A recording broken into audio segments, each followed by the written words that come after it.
ध्यान दोगे।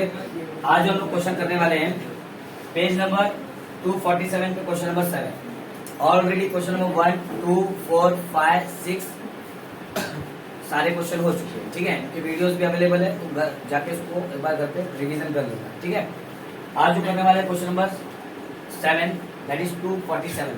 कुछ करेक्शन है क्वेश्चन में, वो भी कर लो, क्योंकि फिर बाद में दिक्कत हो जाएगा। प्रिंटिंग मिस्टेक एक्चुअली क्वेश्चन में देखोगे कि जो क्वेश्चन नंबर 7 है पेज नंबर 247 पे, जो क्वेश्चन एडजस्टमेंट नंबर 2 है, प्लांट रियलाइज, कुछ लोगों की बुक में 1,35,000 लिखा है, कुछ लोगों की बुक में 35,000 लिखा है। तो एक्चुअली में उसकी वैल्यू 1,35,000 है।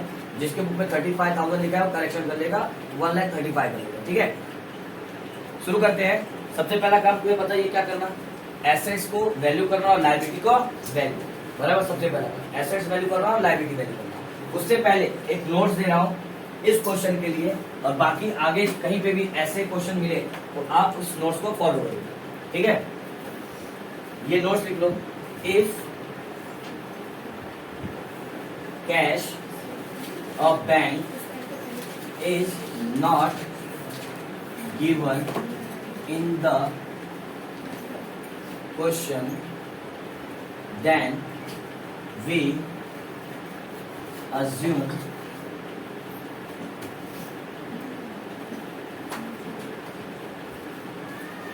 assume bank overdraft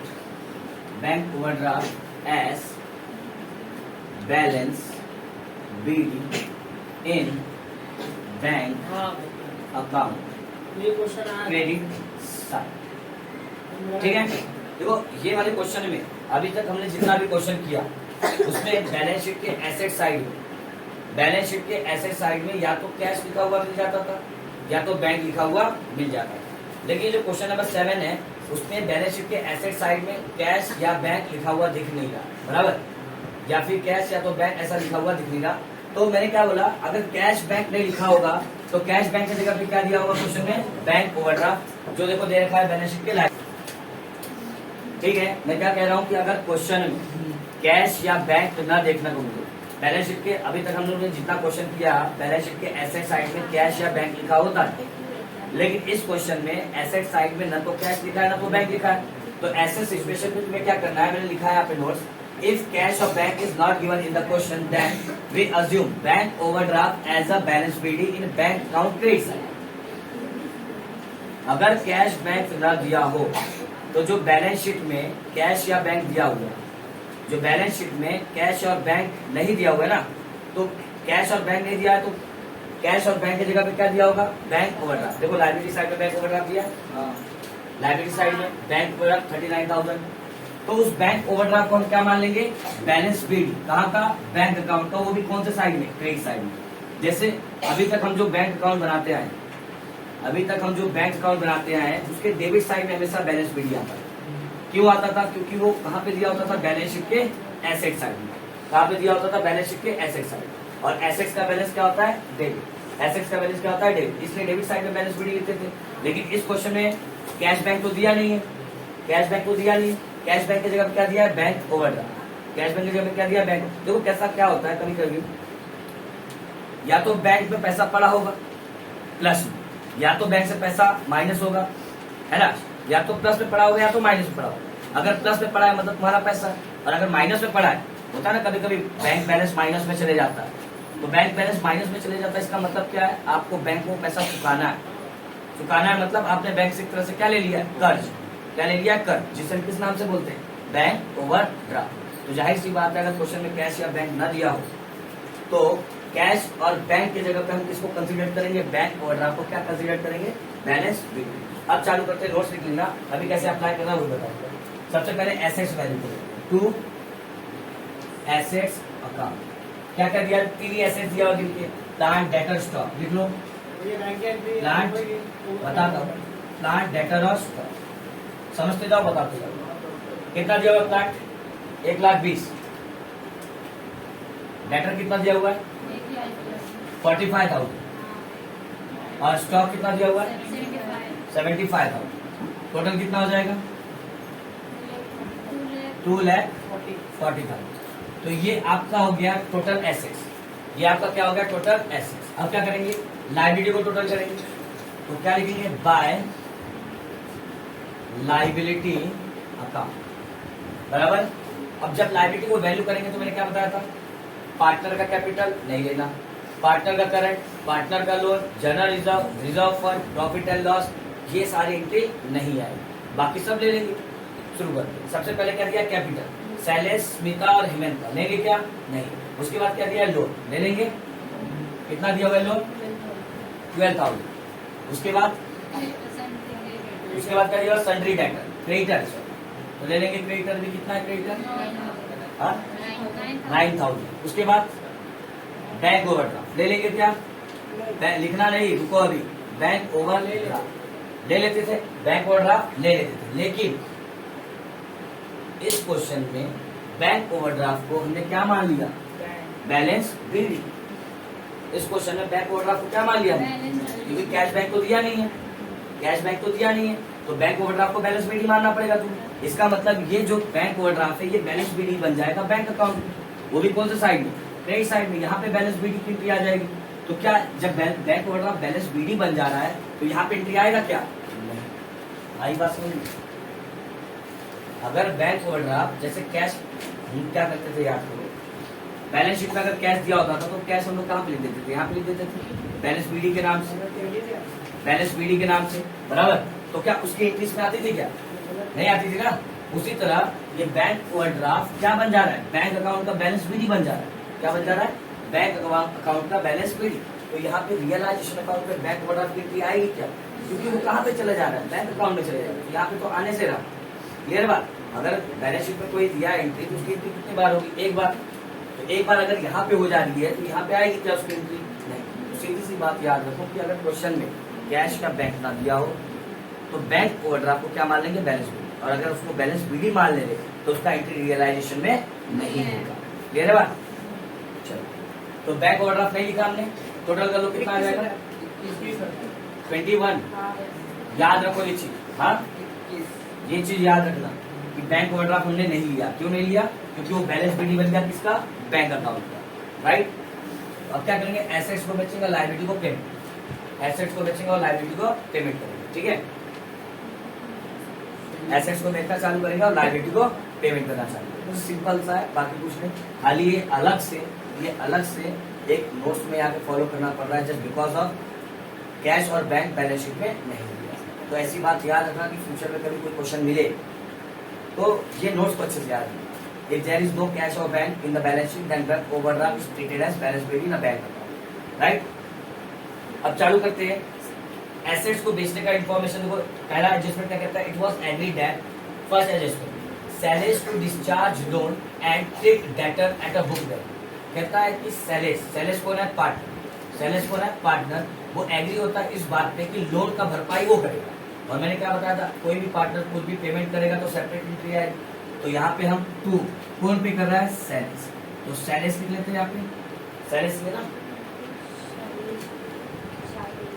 Shailesh capital क्या लिख देंगे, शैलेश लेना, शैलेश होना चाहिए था, ठीक है, साइलेश कर देते हैं। साइलेश कैपिटल अकाउंट क्या पेमेंट कर रहा है, वो लोन का। और मैंने क्या बताया था, कोई भी पार्टनर कोई भी लायबिलिटी का अगर पेमेंट करता है तो सेपरेटली, जो पार्टनर पे कर रहा है उसका कैपिटल ब्रैकेट में जो चीज वो पे कर रहा है, कितना पे कर रहा है, अमाउंट नहीं लिखा है। इसका मतलब कितना लोन का था 12,000, तो पूरा 12,000 पेमेंट कर देगा, पूरा 12,000 पेमेंट कर देगा। उसी में आगे लिखा हुआ है they also agree to take over the debtor. वो इस बात पे भी एग्री होता है कि वो डेटर लेके जाएगा। तो डेटर लेके जाएगा तो यहाँ पे एंट्री आएगा, एसेट्स लेके जा रहा है ना, लायबिलिटी का पेमेंट करेगा तो यहाँ पे एंट्री आएगा, और एसेट्स लेके जाएगा तो यहाँ पे एंट्री आएगा, क्रेडिट साइड में। बाय कौन पे कर रहा है, कौन लेके जा रहा है, शैलेश लेके जा रहा है, शैलेश। यहाँ पे लिख देंगे हम लोग शैलेश कैपिटल अकाउंट। जो पार्टनर कुछ भी लेके जाता है उसका सेपरेट ब्रैकेट में लिख देंगे क्या लेके जा रहा है, डेट। बुक वैल्यू, तो बुक वैल्यू मतलब बैलेंस शीट का वैल्यू, और बैलेंस शीट में वैल्यू कितना दिया डेटर का 45,000। डेटर का वैल्यू कितना दिया हुआ 45,000। या इसमें कोई दिक्कत है तो हमने बहुत बार ये क्वेश्चन किया, कोई भी पार्टनर कुछ भी पे करता है सेपरेट एंट्री, कोई भी पार्टनर कुछ भी लेके जाता है सेपरेट एंट्री। तो यहाँ पे शैलेश पेमेंट भी किया है और लेके भी किया है, तो दोनों की सेपरेट। नेक्स्ट एडजस्टमेंट देखो क्या कहता है, कार्ड रियलाइज। रियलाइज मतलब बेचा गया, रियलाइज मतलब बेचा गया, और बेचा गया तो पैसा आएगा, और कहाँ पे आएगा? बैंक। कहाँ पे आएगा? बैंक। क्योंकि लास्ट देखो क्या प्रिपेयर करने के लिए बोला हुआ, रियलाइजेशन पार्टनर कैपिटल और बैंक। इसका मतलब सारा पैसा कहाँ पे आएगा? बैंक। क्योंकि बैलेंस शीट में तो बैंक दिया ही नहीं उसमें। अभी तक तो हम लोग क्या करते थे, जो बैलेंस शीट में दिया होता था उसी के अकॉर्डिंग कर लेते। यहाँ क्वेश्चन में बैलेंस शीट में बैंक दिया ही नहीं, बराबर। बैंक ओवरड्राफ्ट दिया, इसका मतलब सारा पैसा कहाँ पे पड़ा है? बैंक। तो बाय बैंक अकाउंट। कोई भी एसेट्स बेचेंगे तो क्रेडिट साइड में मिलेगा। क्या बेच रहे हैं हम लोग? प्लांट। कितने का बेच रहे हैं? 1,35,000 का। मैंने बोला कि प्रिंटिंग मिस्टेक है, जिसके ऊपर 35 है वो करेक्शन करना। 35 नहीं, वो क्या कितना है? 1,35,000, 1,35,000। और एक ही एसेट्स था इसलिए मैंने सीधा बाहर कर दिया। एक ही एसेट्स बेचा ना, इसलिए हमने सीधा बाहर कर दिया। और कोई स्टॉक भी बेच रहा है क्या? अच्छा, कोई इनर में रख लो, मेरे को लगा एक ही है इसके लिए मैंने बाहर कर दिया। स्टॉक भी बिक रहा है, रियलाइज कर रहे हैं ना। कितने का बेच रहा है स्टॉक? 72। बेच दो। उसके बाद क्या कहता है? Creditor were paid off at a discount of 45 rupees. कहता है क्रेडिटर का भी पेमेंट कर दिया, लेकिन 45 रुपए का डिस्काउंट देने के बाद, ये ऑलरेडी हमने किया था। अगर कोई भी डिस्काउंट दिया तो आप क्या करोगे? डिस्काउंट को माइनस करके पेमेंट करोगे, बराबर। कोई पार्टनर पेमेंट कर रहा है क्या इसका? कोई पार्टनर पेमेंट नहीं कर रहा ना, तो सेपरेट एंट्री आ जाएगी। सेपरेट एंट्री आएगी कि बैंक से जाएगी? कोई पार्टनर पेमेंट नहीं कर रहा है तो सेपरेट एंट्री आएगी क्या? नहीं। मतलब पैसा कहाँ से कटेगा? बैंक से। तो टू बैंक अकाउंट। किसका पेमेंट करने वाला? क्रेडिटर का। वो भी 45 रुपया डिस्काउंट देने के बाद। तो क्रेडिटर का कितना था? 9,000। क्रेडिटर को कितना पेमेंट करना था? 9,000। उसमें से 45 रुपए का डिस्काउंट माइनस कर दो, मतलब कितना आ जाएगा? 8,950। और कोई एडजस्टमेंट है? 55। 8,955। और कोई एंट्री? सारी एंट्री खत्म। जब सारी एंट्री खत्म, एडजस्टमेंट यानी कि अगर सारा एडजस्टमेंट खत्म हो जाता है तो आप क्या करोगे? परम धर्म चेक करोगे सारा एसेट्स या सारा लायबिलिटी गया है या नहीं। सारा एसेट्स या सारा लायबिलिटी गया है, चेक कर लो। प्लांट बिक गया, स्टॉक बिक गया, डेटर ले गए, सारा एसेट चला गया। अब चेक करेंगे सारा लायबिलिटी गया है कि नहीं। लोन वो ले सेल्स ने पेमेंट कर दिया उसका। क्रेडिटर बैंक से पेमेंट हो गया, सारा लायबिलिटी चला गया। अब क्या करेंगे? टैली। टैली करने से पहले जो अमाउंट इनर में उसको बाहर कर लो, है ना। तो इसको बाहर कर लो, कितना हो जाएगा? 2,07,000। अब क्या कर लोगे? टैली जो ज्यादा है दोनों साइड, कम वाले से माइनस। बस इतनी बात में याद रखो और आगे जाके ये नोट्स भी फॉलो करना है अच्छे से। टैली मारते हैं, कितना आएगा? 2,03,000। अच्छे से एक बार देख लो टोटल कितना आ रहा है इसका? 2,73,000। इसका 2,60,000 आ रहा है और एसेट साइड का 2,73,000। इस साइड का टोटल 2,60,000। नहीं 73 इसका है, 60 उसका है। गलत गलत मत बताओ। 2,60,095 कितना आ रहा है? 2,73,000 पॉसिबल ही नहीं है। 55 का ये डेबिट साइड ही है इसका 2,60,955 2,60,955 बराबर। और इस साइड का टोटल 2,73,000 बराबर है। यहाँ पे 2,60,955 आ रहा है और यहाँ पे 2,73,000। ज्यादा कौन सा है? ये वाला ज्यादा है, वही करेंगे हम लोग। जो ज्यादा है दोनों साइड, 2,73,000 को दोनों साइड लिखेंगे। अब 2,73,000 में से डेबिट में कम है, तो डेबिट में माइनस करने के बाद कितना आएगा बताओ? 2,73,000 2,73,000 ना। तो 5 यहाँ पे बचा 9, 9 में से 5 गया 4, यहाँ बचा 9, 0, यहाँ बचा 2, यहाँ पे 7 में से 6 गया 1, 2 में से 2 गया 0, 12,045। 12,045 डेबिट में कम है। कम अमाउंट कहाँ पे? डेबिट में। तो आंसर भी कहाँ पे आ जाएगा? डेबिट में 12,045। अब डेबिट में आया तो क्या कहते हैं? प्रॉफिट। और क्रेडिट में आता है तो क्या कहते हैं? लॉस। तो अभी क्या हुआ? प्रॉफिट तो पार्टनर में बांट देंगे। जब बांटेंगे तो क्या लिखेंगे? Partner capital account. कौन कौन है पार्टनर? सैस, उसके बाद सुमित, सैस, सुमित और हेमंत। रेशियो दे रखा है बांटने के लिए। कितना है रेशियो? 2:1। बांट दो, कितना आएगा? बांटने आता है ना, एक बार करके बता देता हूँ। चलो कितना बांटना है अपने को? 12,045। रेशियो क्या है? 2:1। पूरा प्लस करेंगे 2/5, 2/5 और 1/5। ये सैस का, ये सुमित का और हेमंत का। सैस का ले लो पहले 2/5। 5 से डिवाइड करोगे तो 5 1 था, 5 2 जा 10। यहाँ पे बचा कितना? 2, 5 4 जा 20 बराबर 0, 5 9 जा 45, कितना आएगा 2409, इंटू में 2 कर दोगे, इंटू में 2 कर दोगे तो कितना आ जाएगा 8 1 1 4 2 जा 8 और 2 2 जा 4 481 4818, इसका भी सेम आ जाएगा कितनी, इसका भी 2.5 4818 और दूसरे का आएगा 2409। यहाँ पे आपका रिलेशन होता है कंप्लीट। याद रखो बैंक ओवरड्राफ्ट हमने इसलिए नहीं लिया क्योंकि बैंक ओवरड्राफ्ट क्या बन जाएगा, बैलेंस बीडी बन जाएगा बैंक अकाउंट का, इस वजह से बैंक ओवरड्राफ्ट एंट्री यहाँ पे नहीं है। क्लियर बात। इसके बाद बना लेंगे पार्टनर कैपिटल, ये नोट्स रख करो, आगे इसको यूज करना है जब बैंक अकाउंट बनाएंगे, ठीक है।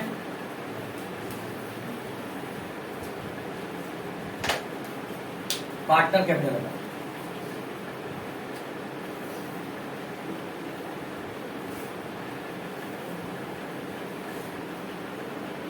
तीन पार्टनर है, 3 कॉलम आ जाएगा।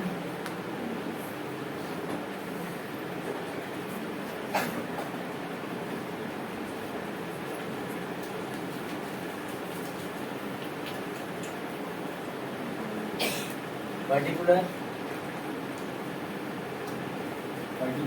कौन कौन partner, says Sumit Hemant, says Sumit और हेमंत। फॉर्मेट वही फॉलो करना है, कोई नया फॉर्मेट नहीं रहेगा, जो नोट्स में पहले भी नोट्स दिया है मैंने वही नोट्स फॉलो करना। सबसे पहले क्या आ जाएगा, बाय बैलेंस नॉट डाउन। क्या लेते हैं इसमें, ओल्ड बैलेंस शीट से ओल्ड पार्टनर कैपिटल, तीनों पार्टनर ओल्ड है, उनका कैपिटल 90 60 और 30। लिख लो फटाफट, 90,000 60,000 और 30,000। उसके बाद क्या लेंगे, बैलेंस बीडी के बाद क्या लेते हैं, रिजर्व फंड या जनरल रिजर्व है क्या, देखो बैलेंस शीट की लायबिलिटी में ना तो जनरल रिजर्व है ना ही रिजर्व फंड। उसके बाद रियलाइजेशन प्रॉफिट है लॉस, तो क्या हुआ है प्रॉफिट, यहाँ ब्रैकेट में लिख लेना प्रॉफिट है, प्रॉफिट हुआ है 2 में तो कहाँ पे आ जाएगा बाय, बाय किस अकाउंट से ले रहे हैं, रियलाइजेशन, यहाँ पे लिख लोगे बाय रियलाइजेशन अकाउंट, बांटा हुआ पहले से 4818 4818 और 240, तो ये आपका हो गया रियलाइजेशन का प्रॉफिट एंड लॉस। उसके बाद क्या लेते हैं, ओल्ड बैलेंस शीट का प्रॉफिट एंड लॉस है क्या, ओल्ड बैलेंस शीट का प्रॉफिट एंड लॉस नहीं है। उसके बाद क्या लिखवाया था मैंने, चेक रियलाइजेशन अकाउंट, कहीं पे मैंने लिखवाया था ना चेक रियलाइजेशन अकाउंट, कहीं पे पार्टनर का नाम तो नहीं दिया है, चेक करेंगे रियलाइजेशन अकाउंट, कहीं पार्टनर का नाम तो नहीं लिखा है, तो डेबिट से चालू करेंगे। यहाँ पे देखो यहाँ पे लिखा है सैस कैपिटल, 2 में कहाँ पे आ जाएगा बाय, बाय कहाँ से ले रहे हैं रियलाइजेशन अकाउंट, तो बाय रियलाइजेशन अकाउंट, ब्रैकेट में क्या था लोन, यहाँ पे लिख लेंगे लोन, किसके अकाउंट पे, सैस के अकाउंट में, कितना 12,000, सैस के अकाउंट में 12,000। उसके बाद और कई पार्टनर कैपिटल देखो यहाँ पे 2 में तो बाय में हो चुका है ऑलरेडी, अब कई साइड में करो, यहाँ पे देखो फिर से सैस आ गया, बाय में तो कहाँ पे आ जाएगा 2 रियलाइजेशन, जहां से ले रहे हैं उस अकाउंट का नाम देते हैं, ब्रैकेट में क्या लिखा है डेटर, यहाँ पे लिख लेंगे डेटर, कितना देखो 45,000 सैस के अकाउंट में, तो 45,000 यहाँ पे सैस के अकाउंट में लिख दो, बाकी दोनों का डैश। और चेक करो और कहीं पार्टनर का नाम है क्या, नहीं है, तो क्या कर दोगे टैली, जब नोट्स खत्म तो क्या कर दोगे टैली। अब बताओ कोई एंट्री में कोई डाउट है, नहीं समझ में आया सब कुछ, इसी एंट्री में कोई डाउट, क्लियर है, हो गया। चलो टैली मार लेते हैं, यहाँ पे आ जाएगा 32,409, जबकि डेबिट में कुछ नहीं है, तो यही आ जाएगा 32,409, और कुछ नहीं है तो 0 है, 0 से माइनस करोगे ये आ जाएगा 32,409। अब इसका टोटल कर लो 64,818, यहाँ पे कुछ भी नहीं है, यही ज्यादा है 64,818, 0 है यहाँ पे, माइनस कर दोगे ये आ जाएगा 64,818। अब यहाँ पे देखो 90 95 नहीं 1,02 1,06 1,06,818 बराबर, यहाँ पे 45 है तो ज्यादा यही है 1,06,818, उसमें से 45 माइनस कर दो 61,818 बराबर।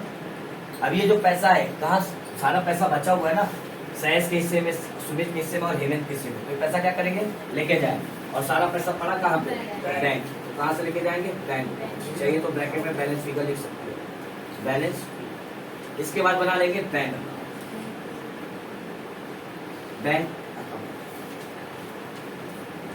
और ओवरड्राफ्ट क्या होता है तुम्हें पता है कि नहीं पता? बैंक ओवरड्राफ्ट क्या होता है पता है कि नहीं? क्या होता है बताओ जरा।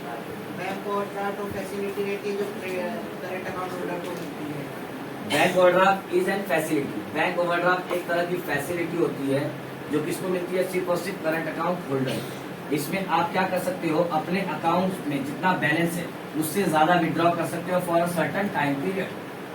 जो भी बैंक आपको टाइम पीरियड देता है उस टाइम पीरियड के अकॉर्डिंग आप ओवरड्राफ्ट कर सकते हो, बैंक से ज्यादा विड्रॉ कर सकते हो। तो एक तरह से आप बैंक से क्या ले रहे हो? लोन। क्लियर है बात? अब बैंक अकाउंट हम बना रहे हैं। अभी तक मैं यहाँ पे ग्राफ बता रहा हूँ, देखो ये बैलेंस शीट है ना, ये लायबिलिटी और एसेट। जब भी बैंक लेते थे हम लोग कहाँ से लेते थे? इस वाले एसेट साइड में यहाँ पे बैंक लिखा होता था, है ना। तो यहाँ पे जब बैंक लिखा होता था तो ये हमारा कौन सा साइड है? एसेट्स। और एसेट्स का बैलेंस क्या होता है? डेबिट। इसलिए हमेशा हम डेबिट साइड में बैलेंस बीडी लिखते थे।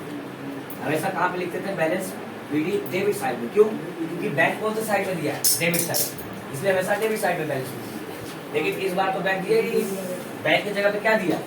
Bank overdraft. कहाँ पे दिया है? Bank overdraft. जबकि वो कौन से साइड में? लायबिलिटी। और लायबिलिटी का बैलेंस क्या होता है? क्रेडिट। तो बैलेंस बीडी आप कौन से साइड में लोगे? Credit side. और नोट्स भी मैंने ये भी लिखवा दिया क्या? If there is no cash और bank in a balance sheet then bank overdraft is treated as balance BD in a bank account credit side. लिखा दिया ना नोट्स में, फॉलो करो। तो बैलेंस बीडी आपका कहाँ पे आ जाएगा? Credit side by balance BD. कितना है देखो बैंक ओवरड्राफ्ट? 39,000।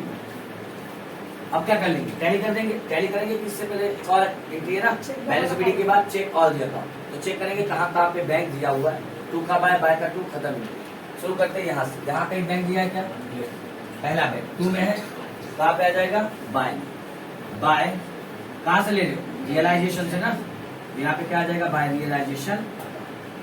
टोटल वाला अमाउंट कितना है इसमें? 8,955। और चेक करो कहीं बैंक है यहाँ पे? एक था 2 का बाय में चला गया। यहाँ पे चेक करो, यहाँ पे देखो बैंक है। सेकंड नंबर बाय में तो कहाँ पे आ जाएगा? रियलाइजेशन अकाउंट से ले रहे, इसलिए रियलाइजेशन अकाउंट। टोटल वाला अमाउंट ले रहे हो कितना है? 2,07,000 बराबर। और चेक करो और कहीं बैंक है यहाँ पे? और कहीं बैंक नहीं। यहाँ पे देखो 2 में है बैंक, तो कहाँ पे आ जाएगा? बाय। बाय किस अकाउंट से ले रहे हो? Partner capital account. यहाँ पे क्या लिखोगे? Partner capital account. तीनों के अकाउंट का अमाउंट लिखोगे, तीनों का अकाउंट। तो तीनों का नाम लिखोगे? सैस, सुमित और हेमित। अमाउंट इनर कॉलम में ले लोगे तीनों का। 61,818, 64,818 और यहाँ पे आ जाएगा 32,409। टोटल करो, देखो ये वाला अमाउंट दिया है क्या? ये वाला अमाउंट टोटल वालों कितना आ जाएगा? 1,59,045 रुपीज बराबर। और कहीं बैंक लिखा हुआ दिख रहा है क्या? तो ऐसा करने पे आपका बैंक अकाउंट क्या हो जाना चाहिए? दोनों साइड आपको टोटल करोगे तो सेम अमाउंट मिलेगा। 2,07,000 आपको दोनों साइड में देखने को मिलेगा। टोटल 2,07,000 2,07,000 दोनों साइड में मिलेगा। अब बताओ देखो पूरा एसेट्स बेच के, पूरा एसेट्स बेच का आपको कितना रुपया मिला? 2,07,000 रुपया मिला। अब इसमें आपने बैंक से ओवरड्राफ्ट कर लिया था 39,000, वो आपको चुकाना है। 39,000 है ना, पूरा एसेट्स बेच के आपको कितना मिला? 2,07,000। अब ये 39,000 रुपया अपने बैंक से ओवरड्राफ्ट कर लिया था, आपको चुकाना है। इसके अलावा रियलाइजेशन का जो लोन का पैसा था, क्रेडिटर का पैसा था 8,955, आपको वो भी चुकाना है। वो चुकाने के बाद आपके पास जो पैसा बचेगा पार्टनर क्या करेंगे? आपस में पार्ट। वही कॉन्सेप्ट, क्लियर बात। बस फर्क इतना हो गया कि अभी तक बैलेंस बीडी हम डेबिट साइड में लिखते थे क्योंकि बैंक एसेट साइड में दिया है। अब बैलेंस बीडी हमने क्रेडिट साइड में लिखा है जस्ट बिकॉज बैंक ने दिया, बैंक की जगह बैंक ओवरड्राफ्ट दिया, वो बैलेंस शीट में लायबिलिटी का, और लायबिलिटी का बैलेंस होता है क्रेडिट, इसलिए बैलेंस बीडी कहाँ पे आ गया? Credit side. क्लियर बात। अब कोई एंट्री में डाउट है तो बोलो। कल हम लोग क्वेश्चन नंबर 3 करेंगे। कल हम लोग क्वेश्चन नंबर 3 करेंगे। मैंने बताया था ना क्वेश्चन नंबर 3 में थोड़ा सा कॉन्सेप्ट अलग है, पार्टनर कैपिटल और पार्टनर करंट दोनों दिया बराबर। तो क्वेश्चन नंबर 3 कल सॉल्व करेंगे। यहाँ पे आपका क्वेश्चन नंबर 3 होने के बाद सिंपल डिसोल्यूशन का कॉन्सेप्ट हो जाएगा खत्म। जितना भी सिंपल डिसोल्यूशन हमने किया वो सारा कॉन्सेप्ट हो जाएगा खत्म। ठीक है, अब वो सारा कॉन्सेप्ट खत्म हो जाएगा तो हम लोग चालू करेंगे one partner insurance. One partner और टू पार्टनर इंस्टॉलमेंट थोड़ा सा नोट्स अलग है, तो नोट्स को फॉलो करोगे। नोट्स का मतलब आपको पहले कॉन्सेप्ट समझाऊंगा कि क्या है वन पार्टनर इंस्टॉलमेंट, कैसे होता है, उसके हिस्से का पैसा क्या क्या कहा जाता है, वो कैसे बांटा जाता है, सारी चीजें हम लोग करेंगे, ठीक है। तो अभी क्वेश्चन नंबर 3 होने के बाद आपका सिंपल रिजोल्यूशन हो जाएगा खत्म। अब कोई डाउट है तो पूछो इस वाले क्वेश्चन में। खाली ये एक दिक्कत था बैलेंस शीट में, जो मैंने नोट्स में दिया है, और नोट्स में देने के बाद समझाया भी क्रेडिट साइड में क्यों है। क्लियर है बात? थैंक यू, मिलते हैं नेक्स्ट वीडियो में।